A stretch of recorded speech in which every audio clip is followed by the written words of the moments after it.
Halo Bapak Ibu Guru juga teman-teman.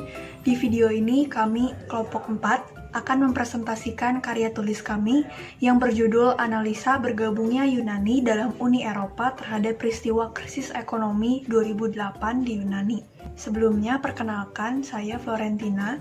Saya Regina. Saya Kaful Masal. Saya Fanny. Sebelum memasuki pembahasan, kami akan menjelaskan terlebih dahulu apa yang melatar belakangi judul penelitian kami.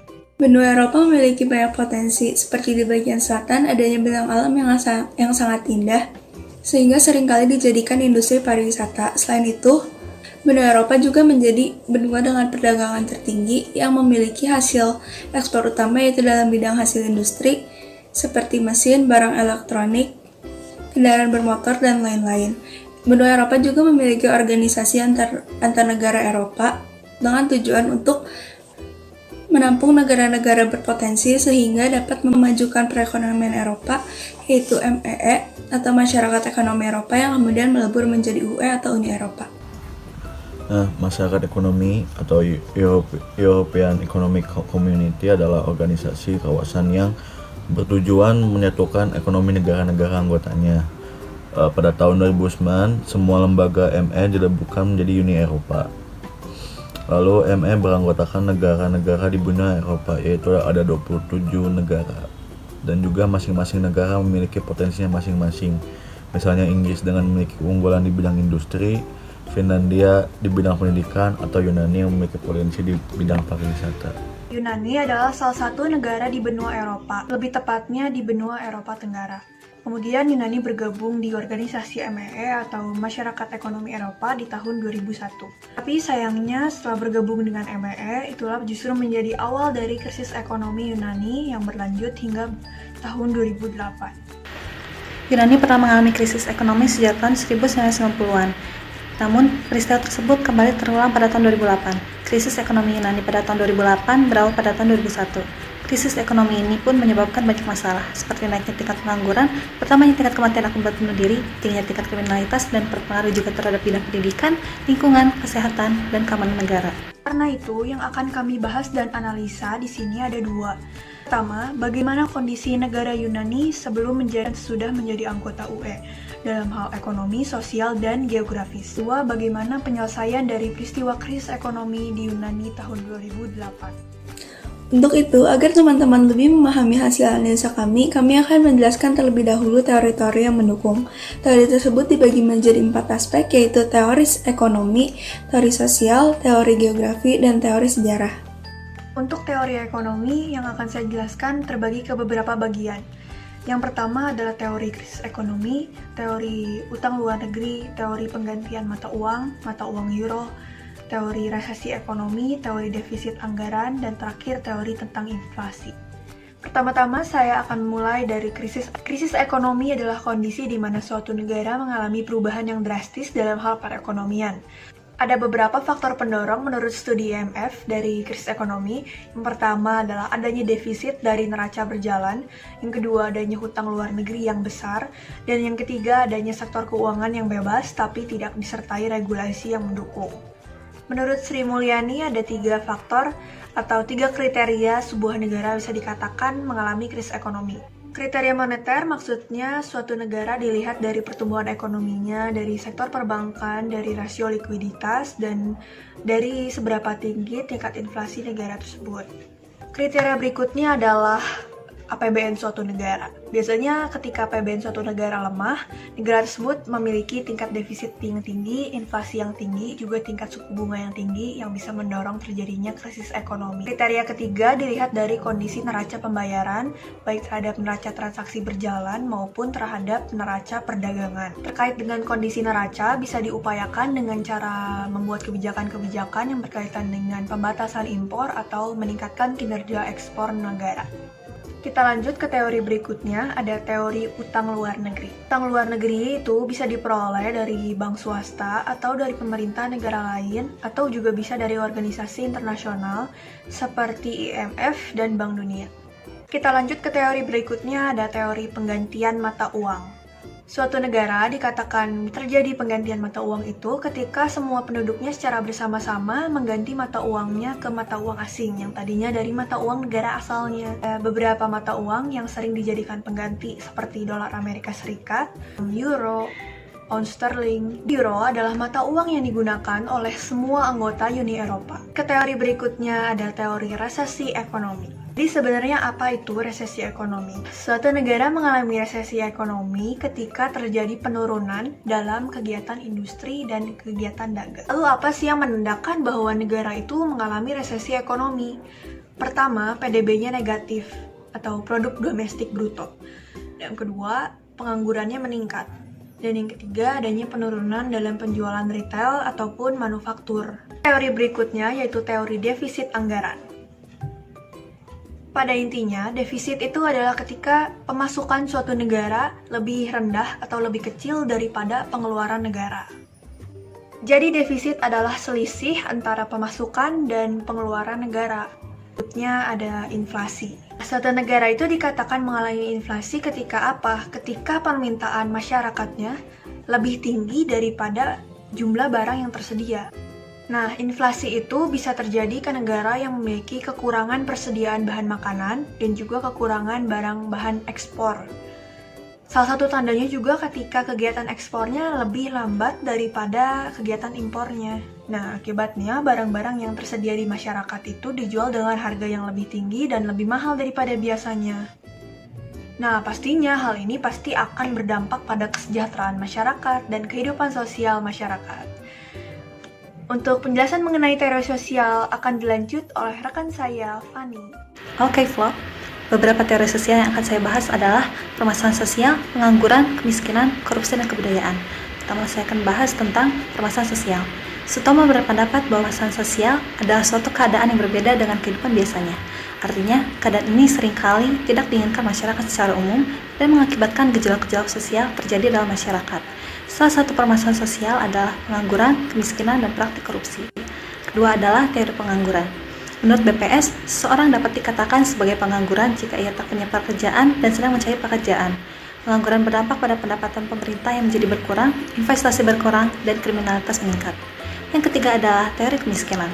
Kemiskinan adalah suatu keadaan di mana seseorang tidak sanggup memelihara dirinya sendiri sesuai dengan taraf kehidupan berkelompok dan juga tidak mampu memanfaatkan tenaga mental maupun fisiknya. Selanjutnya adalah teori korupsi. Kartono mengatakan bahwa korupsi adalah tingkah laku individu yang menggunakan wewenang dan juga jabatan guna mengeduk keuntungan pribadi dan atau merugikan kepentingan umum dan negara. Terakhir, teori kebudayaan. Levi Strauss melihat kebudayaan sebagai perwujudan komponen struktur sosial yang berasal dari alam pikiran manusia dan dilakukan secara berulang hingga membentuk kebiasaan. Selanjutnya akan dilanjutkan oleh rekan saya, Rere. Oke, Van, dalam aspek geografi ada dua teori yang akan dibahas, yaitu teori potensi wilayah dan kependudukan atau demografi. Pertama, potensi wilayah. Menurut KBBI, potensi adalah kemungkinan untuk dikembangkan dan wilayah berarti daerah. Kalau menurut Sijali, potensi wilayah merupakan kemampuan suatu daerah berupa sumber daya yang dapat diolah untuk dikembangkan secara lebih lanjut, sehingga bisa meningkatkan dan menciptakan kemampuan wilayah. Untuk kependudukan atau demografi, demografi sendiri diambil dari bahasa Latin, demos yang artinya penduduk dan grafian yang artinya catatan, sehingga secara etimologi berarti catatan mengenai suatu penduduk dalam kurun waktu tertentu. Kependudukan atau demografi menurut Philip M. Hauser dan Dudley Duncan adalah ilmu yang mempelajari tentang penduduk dalam suatu wilayah tertentu serta mempelajari perubahan-perubahan dan juga sebab perubahan tersebut. Perubahan yang terjadi meliputi kelahiran, perpindahan penduduk, dan mobilitas sosial yang mencakup migrasi. Migrasi menurut KBBI adalah perpindahan penduduk dari suatu tempat ke tempat yang lain untuk menetap. Sedangkan menurut Rothman, migrasi itu didorong oleh faktor permasalahan dalam kependudukan seperti masalah ekonomi, masalah sosial, dan masalah kebudayaan dengan tujuan untuk mencapai taraf hidup yang lebih baik dari sebelumnya. Oke, nah pertama dalam teori sejarah ada dua hal yang saya akan jelaskan, yaitu sejarah masyarakat ekonomi Eropa dan sejarah Yunani. Lalu saya akan menjelaskan di bagian sejarah masyarakat ekonomi Eropanya dahulu. Sejak berakhirnya Perang Dunia Kedua, Eropa mengalami kemiskinan dan perpecahan. Dan tahun 1950, Menteri Luar Negeri Prancis atau Maurice Schumann berkeinginan menyatukan produksi baja dan batu bara Prancis dan Jerman. Keinginan itu terwujud dengan ditandatanganinya perjanjian pendirian pasaran bersama batu bara dan baja Eropa. Lalu keberhasilan ECSC mendorong negara-negara The Six States membentuk pasar bersama, sehingga dibentuk pula MEE atau Masyarakat Ekonomi Eropa yang lalu melebur menjadi Uni Eropa dalam perjanjian Maastricht pada 1992. Lalu untuk sejarah Yunani adalah Yunani merupakan negara yang kaya akan sumber daya dari agrikultur, mineral, dan pariwisata. Namun pada tahun 1931 Yunani pernah mengalami krisis ekonomi. Kemudian Yunani menggunakan strateginya dengan bergabung dengan Uni Eropa pada tahun 2001 untuk menutupi defisit negaranya. Gitu. Nah, berdasarkan teori-teori tersebut, kami menggunakan metode kualitatif studi pustaka untuk menganalisa hasil pembahasan kami. Betul, sekarang kami akan memaparkan hasil analisa kami terhadap kedua rumusan masalah. Terdapat 4 bagian, yaitu bagian ekonomi, bagian sosial, bagian geografi, dan bagian sejarah. Pertama, bagian ekonomi akan dijelaskan oleh teman saya, Floren. Sebelum Yunani bergabung dengan Uni Eropa, kondisinya itu dipenuhi dengan sektor-sektor pribadi seperti rumah tangga. Kemudian pemerintah mencoba mencari peluang dari hal tersebut dengan cara melakukan pinjaman dana kepada bank internasional. Yang dilakukan pemerintah itu tidak sedikit. Nah, akibatnya terjadi penumpukan hutang. Dana yang seharusnya digunakan untuk pembangunan, tapi gagal digunakan secara efektif dan gagal mensustain perekonomian Yunani. Akhirnya, Yunani ini seperti terlilit pada sebuah krisis pembayaran hutang. Oke, seperti Bapak Ibu Guru dan teman-teman sekalian bisa lihat di slide ini adalah grafik dari aset pemerintahan Yunani pada tahun 97 sampai 2014. Setelah kami analisa lebih lanjut, dapat kami simpulkan bahwa yang tertinggi dalam aset pemerintahan Yunani adalah sumber daya alamnya. Kemudian yang kedua tertinggi adalah aset tetapnya. Maksud kami memperlihatkan grafik atau data ini adalah maksudnya untuk memperlihatkan bahwa sebenarnya negara Yunani memiliki aset dan potensi yang banyak dalam hal sumber daya alam. Sedangkan untuk yang aset terendah yang dimiliki Yunani adalah foreign asset atau aset asingnya, yaitu penanaman modal dari investor asing. Apa yang menyebabkan foreign asset di Yunani ini rendah? Birokrasi dari Yunani itu rumit sehingga investor asing tidak tertarik untuk menanamkan modal di Yunani. Kedua, para investor asing juga tidak percaya kepada pemerintahan Yunani. Apa? Karena pada saat itu pemerintahan Yunani dipenuhi oleh tindakan-tindakan korupsi. Selain itu, dikarenakan juga sifat dari pasar asing Yunani itu oligopolistik. Ada beberapa produsen yang memang sudah mendominasi dan menguasai pasar asing Yunani, sehingga investor-investor yang baru itu sulit untuk memasuki Yunani. Situasi perekonomian Yunani tidak membaik, tapi malah mengalami defisit terus-menerus. Tahun 2001, akhirnya Yunani memutuskan untuk bergabung dengan Uni Eropa. Ada beberapa persyaratan yang harus dipenuhi Yunani untuk memasuki Uni Eropa, seperti ketentuan angka inflasinya, defisit terhadap GDP yang tidak boleh lebih dari 3%. Nah, tentu saja Yunani tidak memiliki itu semua. Tapi bisa dilihat pada grafik di belakang saya bahwa pendapatan dari Yunani itu jauh lebih rendah daripada pemasukannya. Bahkan pada tahun 2009, menurut grafik ini, terjadi defisit di Yunani hingga mencapai 16%. Setelah kami analisa lebih lanjut, bisa disimpulkan bahwa kondisi perekonomian Yunani tidak stabil atau terjadi suatu fluktuasi. Fluktuasi itu ketika suatu negara mengalami kondisi perekonomian yang naik lalu turun. Dan keadaan fluktuasi ini hingga tahun 2013.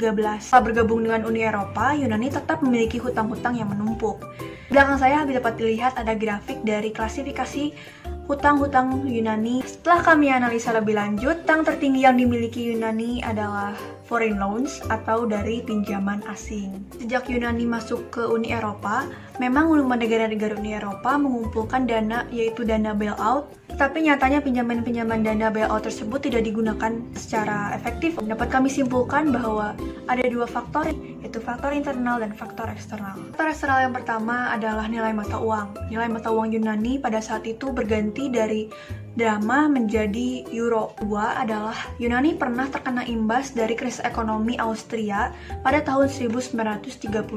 Itu adalah sebuah keberlanjutan dari krisis ekonomi yang terjadi tahun 1931 tersebut. Internal ketiga adalah yang sebelumnya sudah saya jelaskan, yaitu angka investornya yang rendah. Faktor internal yang pertama adalah peminjaman dana yang diberikan seperti bailout contohnya tidak digunakan oleh pemerintahan Yunani secara efektif.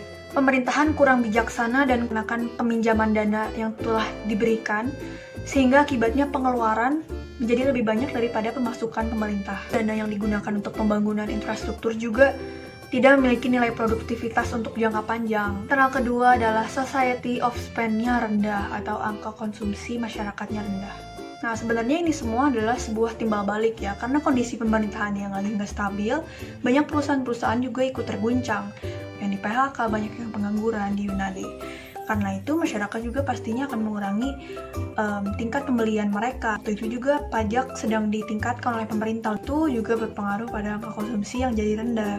Ketiga adalah karena korupsi dan nepotisme yang tinggi, seperti saya tadi sudah jelaskan. Adalah karena adanya keberlanjutan krisis ekonomi dari 1900-an. Seperti faktor internal yang kelima adalah ada beberapa kaum-kaum tertentu seperti kaum elit yang menolak reformasi kebijakan dari pemerintah untuk membayar pajak. Oke, sekian dari saya pembahasan dalam aspek perekonomian. Akan dilanjutkan ke aspek sosial oleh rekan saya, Fani.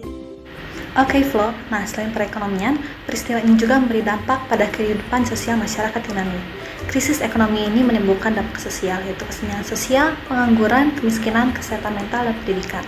Kesenjangan sosial yang terjadi semakin parah diakibatkan terjadinya pemecatan besar-besaran terhadap tenaga kerja yang bekerja pada bidang kesehatan dan pendidikan. Selain itu, kemiskinan yang dialami Yunani merupakan yang tertinggi ketiga di kawasan Uni Eropa.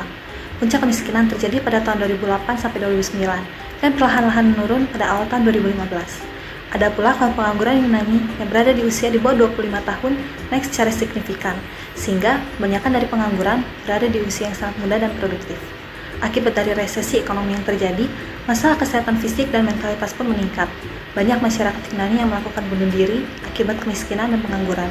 Dalam aspek pendidikan, Yunani mengalami kemunduran yang sangat signifikan. Bahkan, anggaran pendidikan pun turun hingga 8,1%.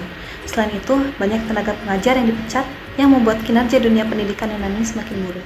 Selain aspek sosial ekonomi, terdapat juga aspek geografis yang bisa dianalisis, yaitu terbagi menjadi potensi Yunani dan juga kependudukan Yunani. Potensi Yunani sendiri berpotensi dalam bidang sumber daya alam yang terbagi dalam 64%, yaitu mineral dan sektor agrikultur seperti minyak bumi, biji besi, anggur Yunani, tempat Santorini, dan lain-lain. Sedangkan 36% lainnya yaitu dalam bidang pariwisata, seperti adanya bentangan alam yang indah dan juga bangunan-bangunan sejarah yang sangat menarik. Dalam kependudukan Yunani, pada kenyataannya selama masa krisis ekonomi pada tahun 2008 tersebut, 1 dari 4 penduduk di Yunani merupakan pengangguran, dan dari pengangguran tersebut 49,7%-nya adalah pemuda berusia 15-24 tahun. Selain itu, banyak juga yang memutuskan untuk menjadi pensiun dini, sehingga pada saat itu Yunani dibanjiri oleh gelandangan. Akibat dari peristiwa tersebut, lebih dari 200.000 penduduk Yunani bermigrasi ke luar negeri, terutama para kaum-kaum berpendidikan tinggi. Mereka lebih memilih untuk merantau dan mencari kerja di negara-negara sekitarnya, seperti di Inggris dan di Jerman. Saya akan menjelaskan secara singkat sebelum bergabungnya dalam UE dan setelah bergabungnya dalam Uni Eropa. Sebelum bergabung dengan Uni Eropa, Yunani itu sudah parah kondisinya dikarenakan krisis ekonominya pada tahun 1931. Lalu, setelah bergabung dalam UE, di tahun 2010, Uni Eropa membentuk Troika yang terdiri dari Europe Commission, Europe Central Bank, dan IMF untuk membuat perjanjian memberikan dana bailout, yaitu bantuan dari negara UE untuk Yunani. Dengan perjanjian pinjaman tersebut, Yunani harus menerapkan kebijakan-kebijakan sesuai dari UE.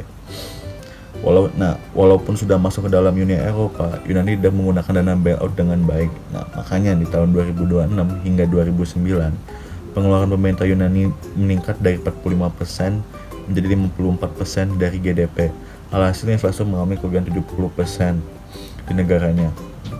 Dan kegagalan pemerintah dalam pemanfaatan dana bailout ini menyebabkan kemunculan berbagai permasalahan terutama di bidang sosial dan di bidang ekonomi. Sekarang akan lanjut ke poin kedua, yaitu penyelesaian dari krisis ekonomi ini. Dapat kami simpulkan ada 3 upaya penting yang dilakukan pemerintah. Yang pertama, pemerintah mereformasi UU. Kedua, menjual obligasi, dan yang ketiga membuat treasury bills atau T-bills. Paling efektif di antara ketiganya adalah mereformasi undang-undang, perubahan kebijakan seperti meningkatkan pajak. Kedua ada memprivatisasi perusahaan atau perusahaan yang tadinya milik negara dipindah tangankan menjadi milik pribadi atau perseorangan. Dan dana pensiun juga dipotong oleh pemerintah banyak 12 kali lipat. Pensiun juga dinaikkan menjadi 67 tahun.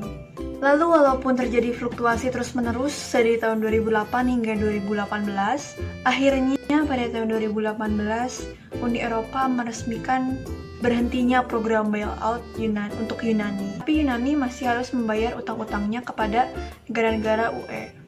Nah, ternyata yang tadinya diperkirakan lunasnya baru tahun 2060, ternyata di awal tahun ini kantor IMF yang masih mengawasi pertumbuhan ekonomi Yunani itu sudah memutuskan untuk tutup kantor, maksudnya karena dia sudah mulai mengakui pertumbuhan ekonomi di Yunani sehingga sudah dipercaya untuk bisa berjalan sendiri seperti itu. Nah, perekonomian Yunani ini padahal baru pulih di awal tahun Januari 2020, tapi ternyata terjadi sebuah pandemi. Karena kan perekonomian Yunani menyusut 5% hingga 10%. Karena padahal salah satu sektor utama Yunani adalah di bidang pariwisata yang terpaksa harus dibatasi atau ditutup. Berdasarkan hasil analisa kami dalam 4 aspek tersebut, terdapat beberapa kesimpulan yang bisa kita ambil. Pertama, bergabungnya Yunani ke dalam UE adalah salah satu faktor penyebab terjadinya krisis ekonomi Yunani. Namun, tidak sepenuhnya karena hal tersebut, karena ada faktor internal dan faktor eksternal lain yang menjadi penyebab dari krisis ekonomi. Selain itu, krisis ini juga memberi dampak dalam yang signifikan dalam segi sosial. Maka, solusi pemerintah yaitu dengan mereformasi undang-undang sehingga program bailout berakhir di tahun 2018. Demikian penjelasan dari kami mengenai analisis bergabungnya Yunani dalam Uni Eropa terhadap peristiwa krisis ekonomi 2008 di Yunani. Saya Floren. Saya Regina. Saya Fanny. Saya Raffi Hassel dari 125/5. Pamit undur diri, sekian dan terima kasih banyak atas perhatiannya. Semoga apa yang kami sampaikan dapat berguna dan bermanfaat untuk Bapak Ibu dan teman-teman sekalian. Terima kasih.